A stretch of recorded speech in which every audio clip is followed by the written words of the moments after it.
রে বাবা জবানে প্রকাশ করা যায় না কতগুলো মাও বোন এমন আছে স্বামী কলম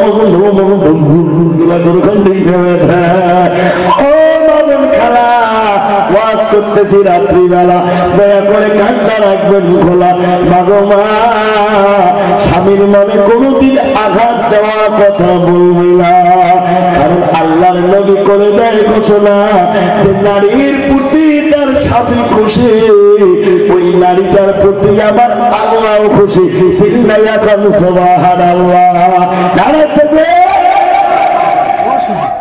ও মা আল্লাহর নবী আরো বলেছে মা আল্লাহর পরে কাকে সিজদা করা যায় নাই আছে আজরকল আছে আল্লাহ ছাড়া কাকে সিজদা করা যায় নাই যদি জায়েজ থাকতো নারী জাতিকে তার স্বামীকে সিজদার হুকুম দিত চিল্লাইয়া বলা যাবে না সুবহানাল্লাহ ও মা বোন খালা ওয়াজ করতেছি রাত্রিবেলা দয়া করে কানটা রাখবেন খোলা তোমারও নাম ফাতিমা তোমারও নাম রহিনা তোমারও নাম আসিয়া তোমারও নাম সুমাইয়া তোমারও নাম খাদিজা আছে না নাই এই যেরকম আছে না নাই আল্লাহর নবীর স্ত্রী ছিল খাদিজা এমন স্বামী ভক্ত মহিলা ছিল রে আল্লাহর নবীজির সঙ্গে যখন খাদিজার বিবাহ হয় মক্কা নগরীর মধ্যে একটা কথা তোলপাড় হওয়া শুরু হলো বুঝি না এত ধন সম্পদ খাদিজা কি করে মুহাম্মাদের ইতিম ছেলেকে বিবাহ করলো মক্কাবাসী আলোচনা করা শুরু করে দিল খাদিজা হলো সিরিয়ার রানী সম্রাজ্ঞী কোটি কোটি টাকার মালিক উনি একজন ইতিম মুহাম্মাদের কে বিবাহ করলো এই কথা যখন খাদিজার কানে গেল আমার স্বামী আমার স্বামীর কোনো ধন সম্পদ নাই সবাই অপমান সুযোগ কথা বলা শুরু করে দিয়েছে আল্লাহর নবীর স্ত্রী মা খাদিজাতুল কুবরা এইরকম একটা আয়োজন করলেন আজকে যেমন আমরা সবাই সমবেত হয়েছি এইরকম একটা আয়োজন মঞ্চ অ্যারেঞ্জমেন্ট করে তামাম মক্কাবাসীকে দাওয়াত দিলেন ডাক দিলেন সবাই একত্রিত হলো খাদিজা বলতে শুরু করলো সবার মুখে একটাই কথা আমি মুহাম্মদকে বিবাহ করেছি এটা নাকি দেখতে খারাপ দেখা যায় আমি হলাম ধনী উনি হলেন একেবারে গরিব আমি কি করে বিবাহ করলাম ও মক্কাবাসীরা আপনাদের কাছে আমি তিনটা প্রশ্ন করব এই তিন প্রশ্নের জবাবে আপনারা অবশ্যই বুঝতে পারবেন আমি খাদিজা মুহাম্মদকে বিয়ে করে জিতেছি না হেরেছি এক নম্বর প্রশ্ন আমি খাদিজা বয়স কত বছর বয়সে খাদিজার বিয়ে হয়েছে 40 আমি খাদিজার বয়স কত সবাই বলে তোমার বয়স হলো 40 আমার স্বামী মুহাম্মদের বয়স কত 25 এবার বলো আমি খাদিজা হলাম 40 বছরই একজন বিধবা নারী আর আমার স্বামী মুহাম্মদুর রাসূলুল্লাহ সাল্লাল্লাহু আলাইহি ওয়াসাল্লাম হলো 25 বছরই একজন বিধবা যুবক বলে আমি বয়সের দিক দিয়া ভক্সি না জিতছি সুবহানাল্লাহ বলেন না সবাই বলে খাদিজা বয়সের দিক দিয়ে তো আপনি জিতছেন দুই নম্বর প্রশ্ন আমার স্বামী মুহাম্মদ রাসূলুল্লাহ বংশের নাম ছিল কি ভাই কোন বংশের লোক ছিল হুজুর সাল্লাল্লাহু আলাইহি ওয়াসাল্লাম কুরাইশ যে বংশের নামে আল্লাহ পাক কোরআনে একটা সূরা নাযিল করেছে লিইলাফি কুরাইশ ইলাফিহিম রিহলাতাশ শিতা'i ওয়াস সাইফ সূরা কুরাইশ জানেন না বাবা তো বংশের দিক দিয়ে আমার স্বামী কুরাইশ বংশের লোক আর ওই মক্কা নগরে সবচেয়ে কুরাইশ বংশ ছিল দামি বংশ চিল্লাইয়া বলা যাবে না সুবহানাল্লাহ বলেন বলেন বংশের দিক দিয়ে আমার স্বামী বড় না ছোট সবাই বলে বড় এবার বলে আমার 3 নম্বর প্রশ্নটা হলো আমার স্বামী মুহাম্মদ ইনি এমন একজন পুরুষ ইনার টাইটেল উপাধি মক্কাবাসী সবাই দিয়েছে আলামিন সাদিক আমিন যুলকান সুবহানাল্লাহ কারণ আল্লাহর নবী এমন একটা সচ্চা লোক ছিল বেদিন কাফেররা যদি আল্লাহর নবীর কাছে কোনো মাল আমানত রাখতো আমানতের খেয়ানত করতো না চিল্লাইয়া বলা যাবে না সুবহানাল্লাহ সবাই মাথা নিচু করলো খাদিজা ওই মঞ্চের মধ্যে জানাইয়া দিল সবাই আমার ধনের মূর্তি যখন নজর করেছে আমি ধনী আমার স্বামী হলো গরিব সবাই সাক্ষী থাকো আমার যা ধন সম্পদ আছে সব কিছু আমার স্বামী মুহাম্মদের নামে আমি দিয়ে দিলাম জোরে বলা যাবে না সুবহানাল্লাহ নারায়ে তাকবীর আল্লাহর নবীর স্ত্রী খাদিজা সকল সম্পদ আল্লাহর নবীর নামে দিয়ে দিয়েছে সুবহানাল্লাহ আজকাল যুগের মাহমুদ দিলে গো 2টা মুরগি বেচা টাকা কত বেচাইছে যদি 1 কাপ চা খান 10 টাকা কি করলেন যেরকম ঠিক না বেঠিক কিন্তু খাদিজা তার সকল সম্পদ আল্লাহর নবীর নামে দান করে দিয়েছে সুবহানাল্লাহ শুধু তাই না খাদিজাতুল কুবরা এত স্বামী ভক্ত ছিল মা আল্লাহর নবী যদি গভীর নিচিতে পারিয়েছে একবার ডাক দিতেন খাদিজা বিবিরে দরওয়াজাটা খোলো আল্লাহর নবী বলে আমার ডাক দিতে দেরি আমার স্ত্রী খাদিজা দরওয়াজা খুলতে বিন্দু মাত্র বিলম্ব করে নাই জোরে বলবেন না সুবহানাল্লাহ নারায়ে তাকবীর আল্লাহর নবী বলছে বিবিরে ও খাদিজা আমি বেশি রাইতে আছি তোমাকে ডাক দেই ডাক দিতে দেরি তুমি দরজা খুলতে দেরি করো না ও বিবি খাদিজা তুমি কি ঘুমাও না আল্লাহর নবীর স্ত্রী মা খাদিজাতুল কুবরা বলে স্বামী গো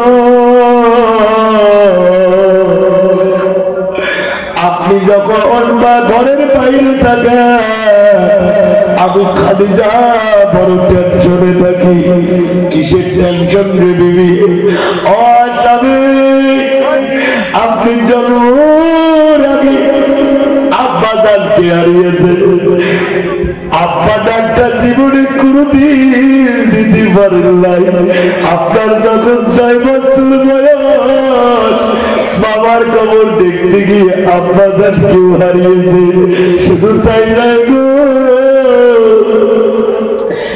মক্কার মধ্যে তোমার আপন বলতে কেউ নাই সবাই তোমার দুশমন এমনকি তোমার চাচা আবু জেহেল পর্যন্ত বিদিন কাফের নিয়ে মিটিং করে তোমাকে পৃথিবী থেকে বিদায় করে দেওয়ার জন্য ও স্বামী আমি খাদিজা যদি ঘুমাইয়া থাকি আর আপনি আছি যদি বারবার ডাকেন খাদিজা খাদিজা আমি খাদিজা যদি টের না পাই মক্কার বেদিন কাফেরেরা যদি আপনার অবস্থা চলতে পায় আপনি ঘরের বাইরে আপনার উপরে অত্যাচার করবে আপনার উপর নির্যাতন করবে আমি স্ত্রী হয়ে মেনে নিতে পারবো না চিল্লায়া বলা যাবে না সুবহানাল্লাহ। আল্লাহর নবী বলছে খাদিজা রে তুই শুধু আমার বিবি না রে, তুই খাদিজা বলে আমি নবীর একটা দরদ। চিল্লায়া বলা যাবে না সুবহানাল্লাহ। আজকাল যুগের মা বোন এমন রে বাবা, তোমার এই দুর্গে নগরের মা বোন খুব ভাল, দিনাটার মা বোন খুব ভাল, বাবুনাটার মা বোন খুব ভাল। স্বামী 80 টাকার সাথে দরজা খুলে দেয়। আমার ওই দিকের মা বোন এমন রে মা, এই পুষ মাঘ মাসি দিনে 80 যদি ডাক দেয়, ওই ডিউটির মা দরজাটা খুলে দেয়। আজকে বাজারের মধ্যে সেই বাল্যকালের একজন বন্ধুর সাথে সাক্ষাৎ হয়েছে, আলাপ আলোচনায় কথাবার্তা একটু লেট হচ্ছে, দরজাটা খুলে দিই। ল্যাপের তল থেকে মাগুর মাছের মতন এত রাত কি করেন, এত রাত কি করেন, মানুষ খেয়ে দেয় শুনছে আর মনের যন্ত্রণা যেরকম ঠিক নেবে। কিন্তু ভাইও খায়, কারণ কতগুলো দজ্জাল মার্কার স্বামী আছে, আছে না বা গরু পিঠে দেয় নাই, ভয়ও খায়। আস্তে করে ল্যাপের তল থেকে বেরিয়েছে, দরজা খুলে দেয়, তো পুশ করে দেয় ল্যাপের তল ঢুকি পড়ে। বেচারা ঘর ঢুকি আমার ভেয়া যায়, টেনশন করে, কাই দরজা খুলে দিন মাইনের মাওনা পেতানি। জিজ্ঞেস করে ভাত কোটায়, কয় গামলায়, গামলায়। সবজি কোটায়, কয় বাটিতে। পানি কোটায়, কয় জগে। ওই টাইমে যেই কয় নাটি কোটায়, কয় উঠবেন রাখছেন তো ঠিক না ঠিক। ও তোমার বন্ধুরে নাটির কথা শুনে হাসে, হয়তো মনে মনে ভাবেন হুজুর বুঝি মারার পারমিশন দিল। আমি হুজুর মারার পারমিশন দেওয়ার কে? আল্লাহর নবী বলছে নারী জাতিকে পারবে না, মারবে না, যত পাবে স্ত্রীকে মহব্বত করবে, প্রেম ভালোবাসা দিবে। চিল্লাইয়া বলা যাবে না সুবহানাল্লাহ। নারা থেকে আল্লাহর নবী 3টা বস্তু বেশি পছন্দ করছে। যখন কয়টা কথা কন, কয়টা? 3টা। 1 নম্বর চোখের শীতলতা হলো আল্লাহর প্রধান হুকুম নামাজ, সুবহানাল্লাহ। 2 নম্বর হলো সুগন্ধ অর্থাৎ আতর খুশবু, চিল্লায়া বলেন সুবহানাল্লাহ। 3 নম্বর হলো নারী অর্থাৎ বিবাহিত স্ত্রী, সুবহানাল্লাহ। আল্লাহর নবী বলছে উম্মতের আরে স্ত্রীকে কোনোদিনও মারবে না, মারবে না, যত পারবে প্রেম ভালোবাসা দিবে। চিল্লায়া করো সুবহানাল্লাহ। নারী জাতিকে আল্লাহ দেখা হাড্ডি দিয়ে বানাইয়াছে, এখন ঠিক না বেঠে? আদম হওয়ার ইতিহাসে চলে যায়। আদম নবীকে যখন আল্লাহ সৃজন করে জান্নাতে রেখে দেয়, জান্নাতে থাকার পর আদমকে ভালো লাগে না, ভালো লাগে না, ভালো লাগে না। আল্লাহ বলে বুঝছি রে, তোকে জোড়া সৃষ্টি করে দিতে হবে। বাপ্পাজারের হাড্ডি হতে বাবা আদমের সৃষ্টি করলে নাদি মাতা সফল মানবের সুবহানাল্লাহ। তার নাম হলো মা হাওয়া আলাইহিস সালাম। চিৎকার দিয়ে বলেন সুবহানাল্লাহ। আল্লাহর নবী বলে নারী জাতি বেকা হাড্ডি দিয়ে তৈরি, একে যদি সিজা করতে যাও সিজা তো হবে না, হবে না, বরং ভেঙে যাওয়ার আছে সম্ভাবনা। জোরে কম ঠিক না বেটা? চাচা খালি হাসা, যারা বউকে বেশি মারে দেখবেন যাই বউ যত পিটায় তার বউয়ের মুখের ধার তত বেশি। জোরে কম ঠিক না বেটা? আমার কতগুলো এমন চিন্তাগড়ি বউ আছে রে, স্বামী যদি মারবে ধরে একবার গাও আগে আরেকটা টানেন তো, আরেকটা আছে না বা আরেকটা খালি টানেন দাও। দিনাজপুর থানার একটা যদি ডায়েরি দেন 3 মাসের জন্য মামা শ্বশুর বাড়ি যাবেন, ছাড় পাবেন না। যেরকম ঠিক নেবে। ও বাবেন খালা প্লিজ কান্দা রাখবেন খোলা না। স্বামীর খেদমত করবে, স্বামীর খেদমত করবে, স্বামীর সেবা করবে, যত্ন নেবে। তোমার উপরে যদি তোমার স্বামী সন্তুষ্ট থাকে, আল্লাহর নবী বলেছে হাসতে হাসতে ফাতেমার সঙ্গে জান্নাতে চলে যাবে। বলে কোন সুবহানাল্লাহ। আইনা ও মুরব্বী বাবাজিরা, আল্লাহর নবী স্ত্রীকে মারার জন্য বারণ করছে, স্ত্রীকে মারবেন না, মারবেন না। এখন হয়তো মা বোন খুশি হয়েছে, হুজুর এই এলা শুনতে একটু দামি কথা বলবো, যে মাওলানা এসে বয়ান করে সরকার করে স্বামীর কেন্দ্র করে স্বামীর কেন্দ্র করো, এই হুজুর এলা শুনতে একটু দামি কথা কন। যদি স্ত্রী মারার জন্য নবী বাধা করছে, তাহলে তো আর ডাঙ্গার পাবি না। আর মই তো বাবুর আব্বা ডন কেয়া দিন একটা যান কুপিয়া যান কমে না। আরো যদি ডাঙা কথা হাদিসে আছে যে ডাঙা যাওয়ার না, এরা শিলিগুড়ি পর্যন্ত মার্কেট করতে চায়, আসে না যতক্ষণ আসে না না। আল্লাহর নবী বলছে, ও নবীর উম্মতের দল, পর্দার আড়ালের আম্মা জানেরা কান খুলে শুনে নাও। আল্লাহর নবী বলছে স্ত্রীকে শাসন করার জন্য একটা লাঠি ঘরের কোনায় ঝুলিয়ে রাখাটা হলো সুন্নাত। চিল্লাইয়া কোন সুবহানাল্লাহ।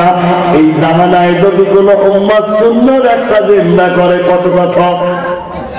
100 শহীদানের সওয়াব। অনেক যুবক মনে মনে ভাবতেছে হুজুর দাড়ি রাখা সুন্নাত, কিন্তু দাড়ি তো রাখি না। আছে না আছে? তার নাটি রাখাও যদি সুন্নত, এইটা সুন্নত আমল কর্ম হুজুর নাটিতে রাখি দেবো। আছে না মা? আছে না নাই? দাড়ি রাখাও সুন্নত, নাটি রাখাও সুন্নত। 70 বছরের বুইড়া দাদু গালের দাড়ি শেষে, আছে না নাই? এক কথা কন্যাকে আছে না নাই? 70 বছরের বুইড়া দাদু গালের দাড়ি শেষে, শার্ট প্যান্ট পিন্দিয়া দাদু রাস্তা দিয়া হাঁটে, মনে নায়ক নায়ক ভাব, দাদুর জৈবনের অভাব গন্ধে না ব্যথা। দাড়ি পাইকা কদম ফুল, চোখে দেখে শস্যের ফুল। দাড়ি পাইকা কদম ফুল, চোখে দেখে শস্যের ফুল, তবু নায়ক নায়ক ভাব, দাদুর জৈবনের অভাব।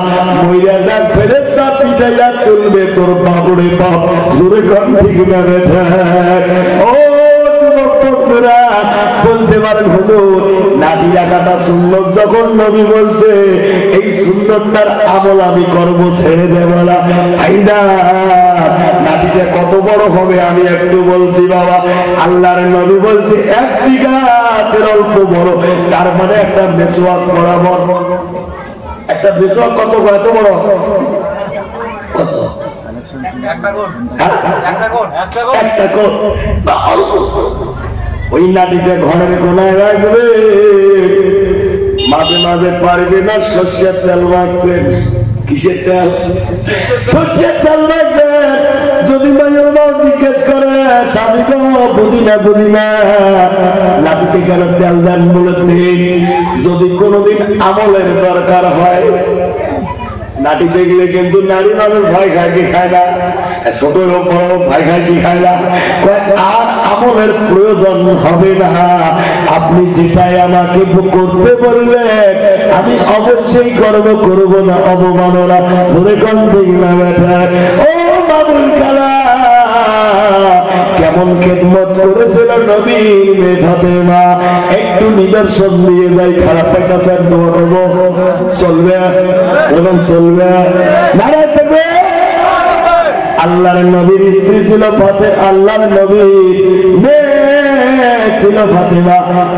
খাদিজা কেমন ছিল একটু টাচ দিলাম, এবার আল্লাহর নবীর মেয়ে ফাতেমার একটু টাচ দিয়ে যায়।